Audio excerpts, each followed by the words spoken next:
Introduction à la formation 2014 en géostratégie africaine option, micro-industrie. Réinventer les industriels africains de demain. De Jean-Paul Pougala. Introduction. Plusieurs sont les facteurs qui m'ont convaincu à créer cette formation dédiée à l'industrialisation, dont deux en particulier. Le premier, le plus important, est contenu dans un livre que j'aime beaucoup et qui devrait être la vraie Bible au chevet de tout Africain avec le moindre désir d'émancipation et d'affranchissement de l'état d'esclave que nous sommes. Ce livre s'appelle « Cameroun. Une guerre cachée aux origines de la France-Afrique 1948-1971, brillamment écrit par deux talentueux journalistes d'investigation, Thomas Deltombe et Manuel Domergue et un remarquable historien, Jacob Tatsitsa, qui à travers un travail très méticuleux sur la tentative d'exhumer la vraie histoire du Cameroun, en près de 1000 pages d'un livre documentaire époustouflant, nous révèle comment et pourquoi les Africains sont devenus presque tous des traîtres à la solde des prédateurs, c'est-à-dire, contre leurs propres intérêts et pour la plupart en toute bonne foi, dans la parfaite ignorance et naïveté, entretenue par le système dominant, de spoliation du continent africain. Ce qui nous intéresse dans ce livre, c'est la décision des administrations coloniales, françaises et britanniques au Cameroun d'orienter à l'indépendance, la tête pensante, les nouveaux lettrés camerounais vers le salariat et pour les plus récalcitrants et rebelles d'entre eux, vers le commerce et les empêcher à tout prix à s'engager sur la voie de l'industrie.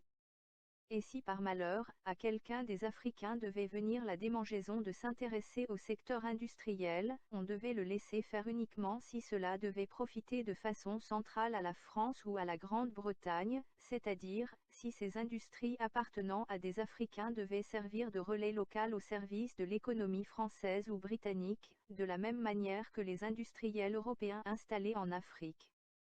C'est ce qui va justifier le paradoxe que le Nigeria, premier producteur de pétrole africain, ne raffine pas son propre pétrole, mais le pétrole de la mer du Nord, importé à travers la Grande-Bretagne. La Sonara au Cameroun ne raffine pas le pétrole produit au Cameroun, mais importé à travers la France. Le pire des paradoxes et le plus révoltant, qui échappe au grand public, est dans le domaine du café. Comme partout ailleurs en Afrique, les Camerounais ne consomment pas leur café. Ils ont presque tous été formatés à consommer depuis l'indépendance du café lyophilisé, en grande partie, importé du Mexique, à travers la France.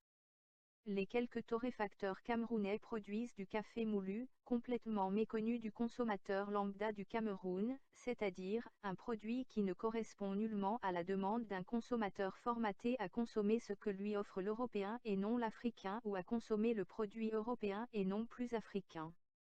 Ainsi, les Camerounais sont formatés à abandonner leur petit déjeuner traditionnel fait du reste des mets de la veille réchauffés pour un beignet haricot, c'est-à-dire avec un beignet fait de farine de blé venant de France ou avec du pain, lui aussi fait de farine venant de France avec de la boisson chaude au café strictement lyophilisé et non moulu, avec un transfert conséquent d'argent et donc de richesse de l'Afrique vers l'Europe, même sur les choses les plus impensables.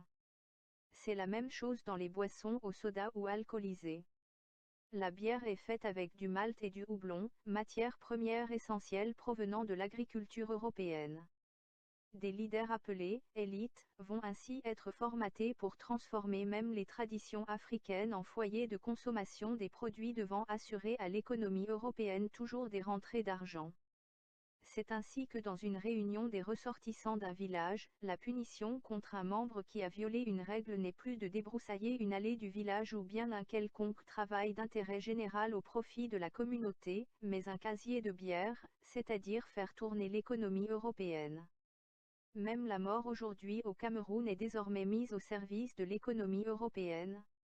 Les veillées mortuaires ne sont plus des endroits pour pleurer un mort, mais de simples prétextes pour consommer l'alcool dont les matières premières sont venues de France, d'Espagne ou d'Italie et de super-alcool, whisky et gin, venus tout droit de Grande-Bretagne ou de l'Irlande. Les funérailles ne sont plus des cérémonies aux morts, mais des foires à l'alcool de tout genre venues d'Europe. Voilà comment notre désir d'émancipation a été depuis l'origine orienté à se limiter à une simple liberté de rendre nos prédateurs encore plus forts et puissants grâce à nos comportements de consommateurs abrutis et d'entrepreneurs et industriels africains non suffisamment avisés. Et c'est en cela qu'on comprend très vite que nous ne pouvons pas parler d'indépendance effective de nos pays sans nous poser la question de la maîtrise des enjeux économiques et industriels qui la conditionnent.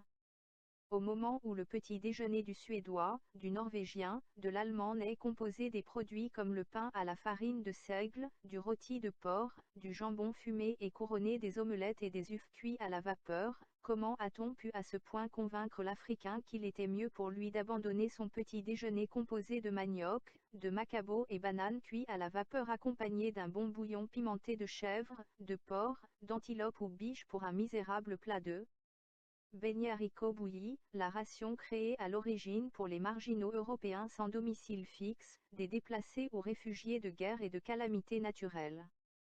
Dans l'état actuel des choses, à quelques exceptions près, les entrepreneurs et industriels africains ne sont que des marginaux vivant à l'ombre des maîtres européens, qui peuvent décider à tout moment de la vie ou de la mort d'une usine appartenant à un Africain. Certains pays africains, pour rompre cette hégémonie européenne sur l'économie africaine, se sont trompés de stratégie et ont cru bon d'importer des entrepreneurs et industriels pakistanais, indiens, libanais ou chinois récemment, oubliant que le problème ne se situait pas au niveau des personnes, encore moins de leur race, mais plutôt du système de spoliation qui est sur place et que seule une prise de conscience et une nouvelle culture industrielle patriotique africaine peut tenter de démonter. D'où l'objet de cette formation qui est avant toute chose, la continuation, mais dans l'action après ces 3 années de cours gratuits pour réveiller et conscientiser nos populations à certains enjeux politiques. Cette formation est le résultat de mon expérience personnelle comme industriel en Europe, en Asie et en Afrique. Pour vous en sortir, vous ne devez jamais vous comporter comme le système attend de vous. Vous devez être prêt à une sorte de dissidence intellectuelle et professionnelle. Le système m'a formaté pour être un salarié et je suis devenu un patron. Le système m'a formaté pour faire du commerce, je suis devenu un industriel. Le système m'a formaté pour me limiter à un aller étudier en France ou en Grande-Bretagne, je suis allé étudier en Italie. Le système m'a formaté pour me limiter dans un aller et venir entre l'Occident et l'Afrique, je suis allé en Asie avant même que n'arrive la mode de l'Asie dont la Chine. À chaque fois, pour émerger des ténèbres dans lesquelles nous sommes trempés depuis des siècles, je devais à chaque fois me réinventer, me recréer pour fuir et échapper au contrôle, à la prison mentale que le système dominant voulait exercer en moi. Et cela a demandé beaucoup de sacrifices, cela a conduit à beaucoup d'erreurs, de fautes, de faillites aussi, parce qu'il n'est pas facile pour un pauvre de se dresser seul contre un système qui a besoin qu'il soit misérable, afin de rester corvéable à volonté. Et cette formation a aussi pour but de vous révéler ces pièges dans lesquels je suis souvent tombé en payant un prix quelquefois exorbitant, afin que vous ne commettiez pas les mêmes erreurs que moi, afin que vous ne fassiez pas les mêmes fautes que moi et que vous puissiez avancer beaucoup plus rapidement et plus sûr vers le succès.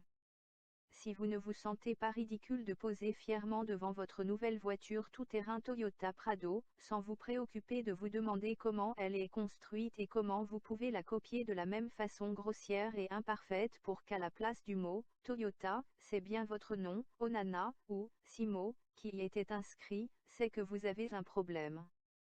Si vous êtes une femme et vous ne vous sentez pas ridicule d'exhiber votre sac à main de marque, Prada, ou Gucci, sans vous préoccuper avec quel cuir c'est fait et comment, et à aucun moment sentir l'envie et le besoin de copier ce sac, même avec toutes les critiques négatives qu'on vous fera, avec à la place de Prada, votre propre nom de jeune fille, Babe, ou Magne, c'est que vous avez de sérieux problèmes.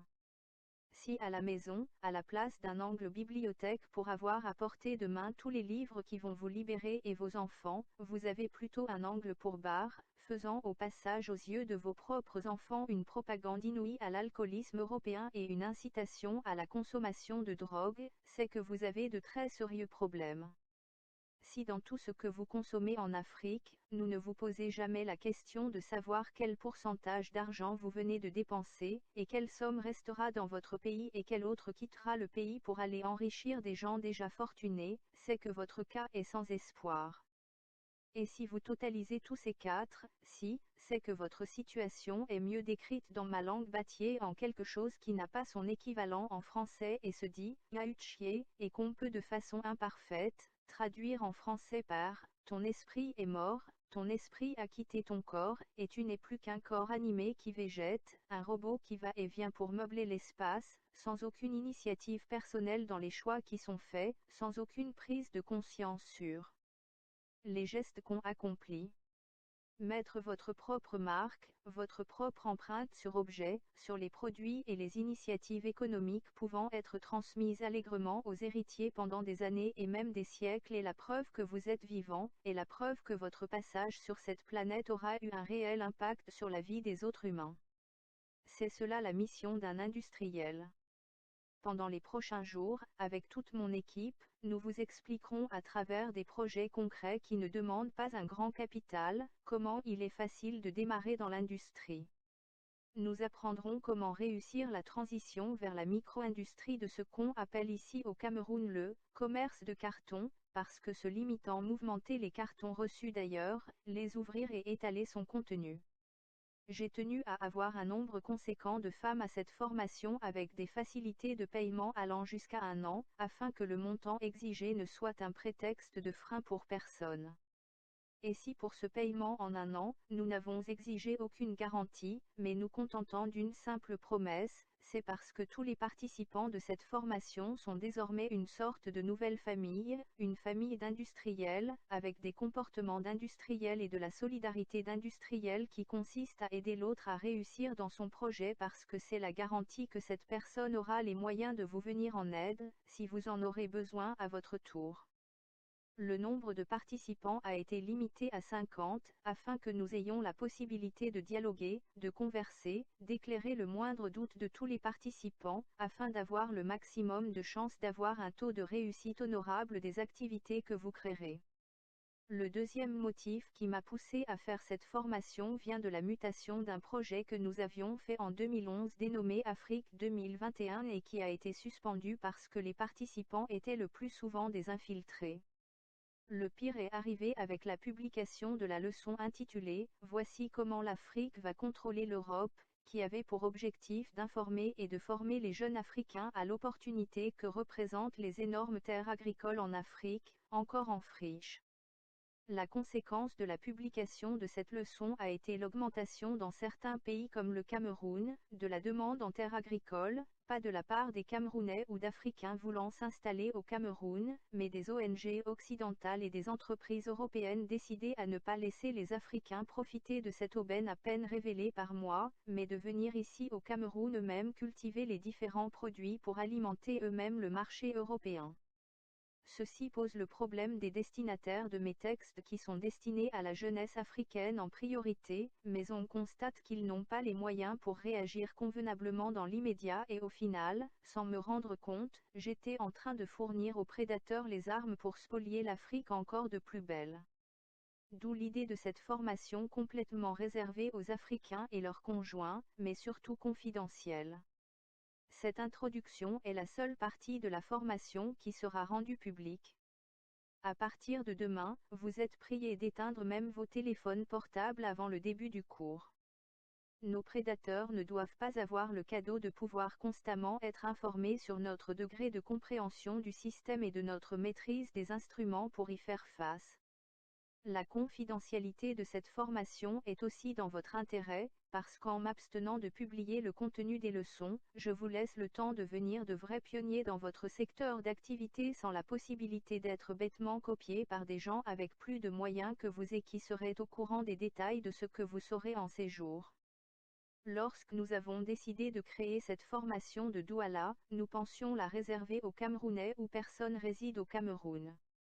Nous avons eu l'heureuse surprise de l'intérêt de nombreux participants venant de Côte d'Ivoire, du Gabon, du Congo, mais encore plus surprenants sont les participants venant de France, malgré qu'il y a une édition à Paris immédiatement après. Le participant le plus lointain nous arrive du Japon, un diplomate africain en poste à Tokyo. Cet engouement des Africains pour l'industrialisation montre que ces 3 années de géostratégie africaine ont porté leurs fruits, et si quelqu'un peut payer un billet d'avion pour faire près de 40 heures de vol pour venir ici faire 5 jours de leçons, c'est la preuve de la grande soif des Africains de se saisir des instruments de connaissances stratégiques et techniques pour agir en protagoniste dans une Afrique qui est appelée à devenir elle-même une protagoniste sur le plan mondial. La différence entre le riche et le pauvre sur le plan stratégique est une question d'information, de bonnes informations. Le riche a de bonnes informations et le pauvre n'a pas de bonnes informations. En ces 5 jours, nous tenterons tout notre possible pour vous fournir les bonnes informations. Et la balle sera dans votre camp pour en profiter au maximum ou non. Mais la balle sera dans votre camp et vous n'aurez plus de prétexte possible. Toute l'équipe et moi sommes convaincus que personne ne pourra développer l'Afrique mieux que nous-mêmes. Personne ne pourra développer l'Afrique à la place des Africains. 50 ans de bavardage inutile et de diversion peuvent suffire.